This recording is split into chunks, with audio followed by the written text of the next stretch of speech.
So, I have a cat named Raven who's 3 years old. My girlfriend of 2 years moved in with me a few weeks ago, and it was clear she didn't like my cat. I didn't think it was really a big deal until one day I got home and he was just gone. He's not an outdoor cat and he never goes outside. He was gone for hours and I was worried sick until my buddy came to my house and returned him, saying he found him 2 blocks from my house.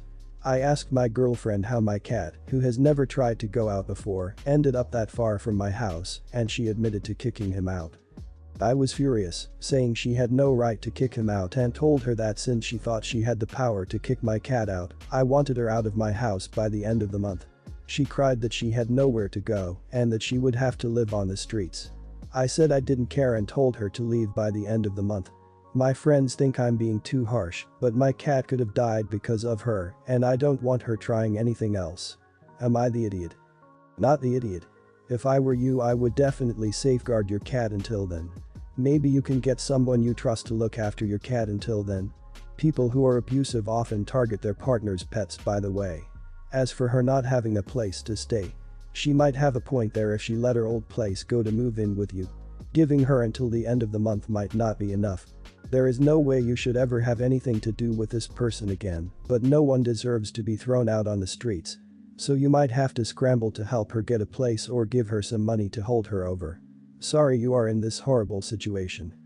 Well, you have a much more tolerant view than me. She would have found herself and her crap on my front doorstep the minute she admitted kicking my cat out. What a horrible thing to do.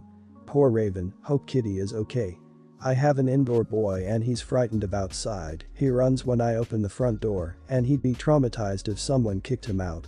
Not the idiot. Your friends can house your girlfriend if they feel so sorry for her. Not the idiot. Apart from the situation with the cat itself, which is bad enough, I agree. This shows a lack of respect for other people and not just their property, but things that are dear to them. She knew how much that cat meant to you, and yet she was willing to allow it to get lost or killed for her own convenience, because she didn't like it. This shows a lack of concern for other people, lack of caring about their feelings, and that isn't someone I would want to be with. So I agree to have her leave. I would not want to continue to live with someone like that, or even date them. She is showing her true side, and it's better to know now than after marriage. My son, 10, recently started receiving allowance from me since his dad is unemployed, and also because my son likes to have his own money to spend on stuff he wants. The problem is that I discovered by accident that my husband has been taking the money from our son to buy his own stuff like cigarette or a drink. He'd approach our son whenever he has money and tell him he'll buy him what he wants, but ends up spending the money on something else, something for him, not our son. Our son obviously cannot drive by himself and buy his own stuff, so my husband offers to buy stuff for him using, of course, his allowance. I'm a nurse working long shifts most of the time, so I'm not always home. Every time our son wants something, my husband would be like, "Hey bud, you want few bags of Doritos for you and the other kids? I'll stop by supermarket and get them for you then. That would be X dollars." Then our son gives him the money but never receives his Doritos. Rinse and repeat. This went on for 2 months till my son told me. Turns out my husband asked not to tell mommy because she'd get mad at him and he'll be in trouble, and promised to get him his stuff, but he never does. I had a big fight with my husband about it. He said it wasn't big deal since he always end up getting our son the stuff he want 99% of the time. He told me to consider this as gas money since he drives X of kilometers to the supermarket to buy what our son wants. I shamed him for taking advantage of our son and taking the money that was meant for him, and said he was acting like a thief, but worse when stealing from his own son. I then said I won't be handing our son any allowance anymore, and my husband said I was overreacting and punishing our son for no reason. I said I'll handle our son's needs from now on, but he argued that I can't when I'm busy working all the time. I said it was none of his business and walked out the room. He kept negging me, saying my son will resent me if I stop handing him money, but I refused to engage any further in the argument and the guilt tripping. He keeps calling me heartless and financially controlling to take away the allowance. Am I the idiot? Not the idiot. Your husband sounds like an absolute treat. He steals from your son, then gaslights him and you, all because he doesn't want to get a job. Then says that your son will resent you for not giving him his allowance in cash. Nope. If anyone will be the subject of your son's resentment, it'll be his father who steals from him and lies about it. Not his mother who's trying to protect him from his father's crappy behavior. Also, gas money. Really? It's not like your husband is supplying the gas for the car since he's unemployed. That's a really lame excuse. So not only is he stealing from his son, he also doesn't see the issue there. That's not normal. Is this new behavior? Or has he lacked insight in his own behavior before? Also, does he not have any money at his disposal? I know he is unemployed, but does he have access to a joint account or something? This behavior and his attitude about it need to be addressed. If he isn't willing to do that, you'll need to look into ways to protect your son from this influence. You don't want your kid to think this is normal or acceptable behavior. So let me get this straight, your unemployed husband thinks it's cool to take your son's allowance for his own personal needs. Instead of filing for unemployment and hunting for work, he'd rather lie and take money from his 10-year-old. Not the idiot. But wow, your husband is a huge idiot, and this goes way deeper than allowance. This about trust, and your husband's behavior is sporting some huge red flags. I just bought a house in a suburban area, and on the Halloween weekend my friends and I planned on going camping and making a party of it. We'd be going from Saturday afternoon to Sunday evening. I've never lived in a place that does much trick-or-treating. I grew up really rural where every house was a mile from the next, and then I lived in a college town where the thing to do was throw a house party or go out to the bars.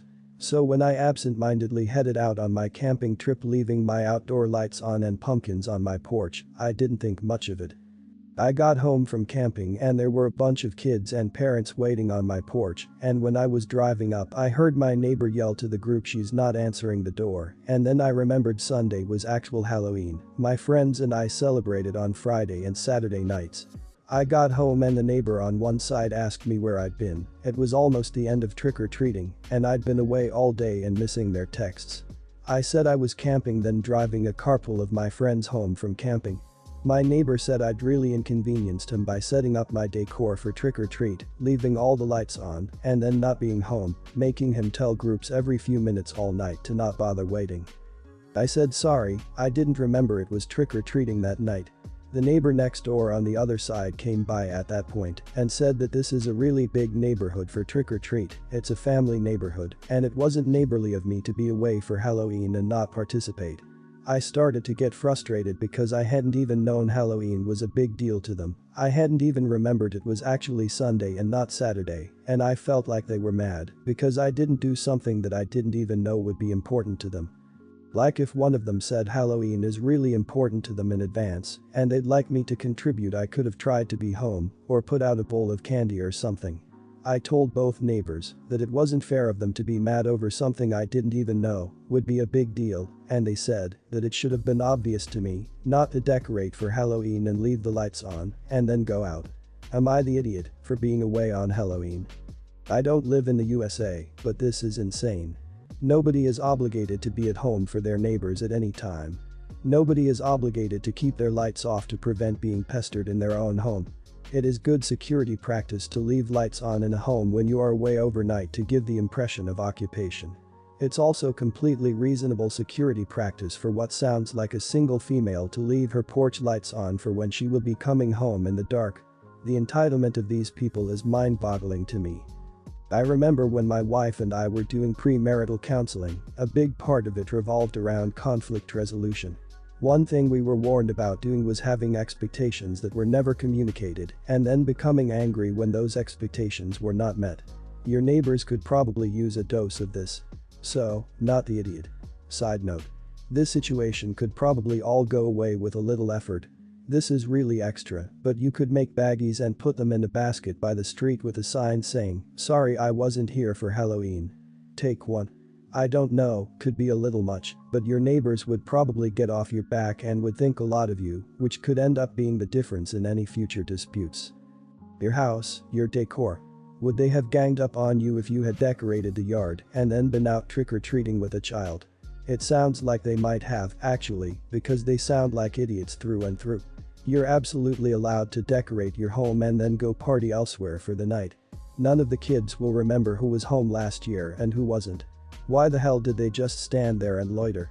If no one answers the door, move the hell on. When I, 26, was 22 years old, I had to step up and take custody of my younger brother Isaac. He was 14 then and is now 18. It was really hard on me. I had to step up and suddenly become a parent to him.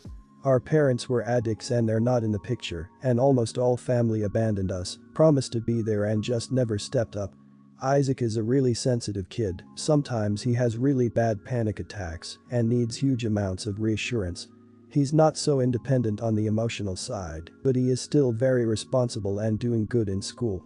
He just likes to stay with me and live at home while in college. Recently, he had some friends over and they were drinking. We live in Europe, 18 is legal. I didn't mind that until they got out and wanted to drive around. I called Isaac aside. I asked him what was he doing and he said he only had one beer and that's nothing and that he was fine. I said no and he got upset and started to argue with me. I didn't want to embarrass him, so I told him to go inside and told his friends we had some emergency and that I'm sorry they had to go without Isaac. We had some arguments back and forth. I told him to sit down at the computer and played some compilation of drunk driving videos. Isaac started to freak out after one video, but I made him stay for at least 5 minutes. I was watching it with him. He wasn't having a full-on panic attack, but he was slightly trembling.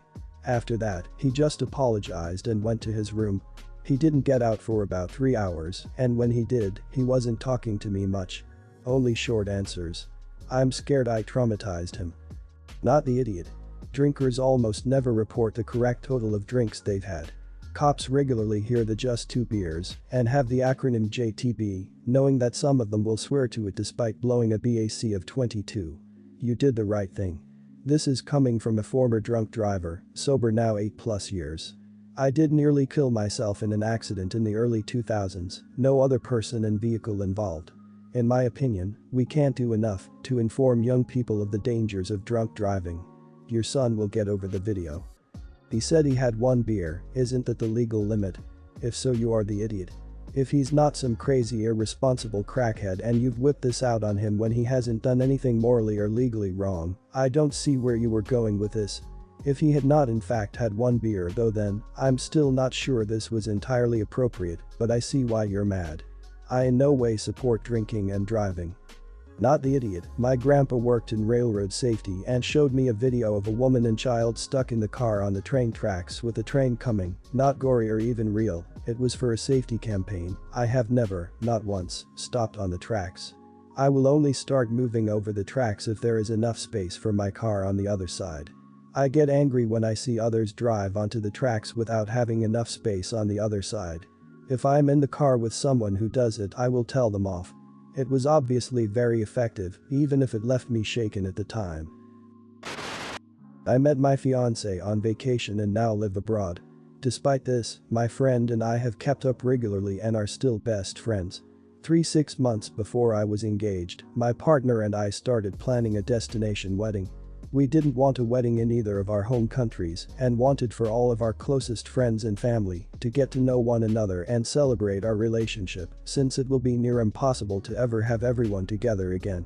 We chose a destination that is notoriously cheap, and we hope to pay for as much as we can for our guests so that their biggest expense would just be flights.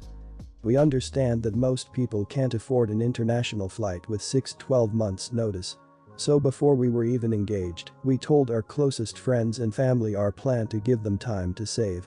My friend was very excited for the wedding and seemed to be fine with making the destination work. COVID happened and our wedding that we planned for end of 2021 or mid-2022 had to be postponed to 2023. When I was first engaged, my friend was single. Just over a year later, today, she tells me that her boyfriend and her are getting engaged and having their wedding in 2023. I mention how crazy 2023 will be with so many weddings, not complaining about her date at all, because I knew I would make it work for her. She informs me that she will likely not come to my wedding if it's a destination wedding anymore. She says she doesn't have enough vacation days. She explained that she has 3 weeks off, 1 for their honeymoon, 1 to visit her family who lives a few hours away, and a whole week off for wedding planning. I mentioned that she probably didn't need to take a full week off for wedding planning, and she said that everyone takes off time to meet with vendors. I mentioned that a lot of people get married while having full-time jobs and that most vendors are able to have weekend meetings for that reason, but she dismisses me that I don't understand how weddings work in her area. She then says that even though she will have had 3 years' notice, that the United States inflation has increased 5% and so she cannot afford it in addition to paying for her wedding in 2023 and buying a house in 2022. She also told me that she can't afford her partner's flight and he can't either since he doesn't make a lot of money. I asked if she would be willing to come without him. She said no because she didn't want to travel alone. Even after I mentioned that she could travel with one of our mutual friends, she still said no. She said that because we didn't have a set date that I couldn't have expected her to put money aside for the wedding and that life goes on and she has other expenses. I felt like she was putting me in a position to choose between the wedding I've been dreaming of for the past 2 years and having my best friend there. You're the idiot. People have their own lives outside of your wedding. COVID hit a lot of people's pocketbooks badly, and a lot of people may not be able to recover for a while. She's gotta look at the bigger picture. She doesn't need to put herself into debt for you. This is the price you pay for a destination wedding. If you want her there so much, offer to pay for her. She is getting married, and she can't make it to your wedding. Period. Not because she's malicious or wants to ruin you.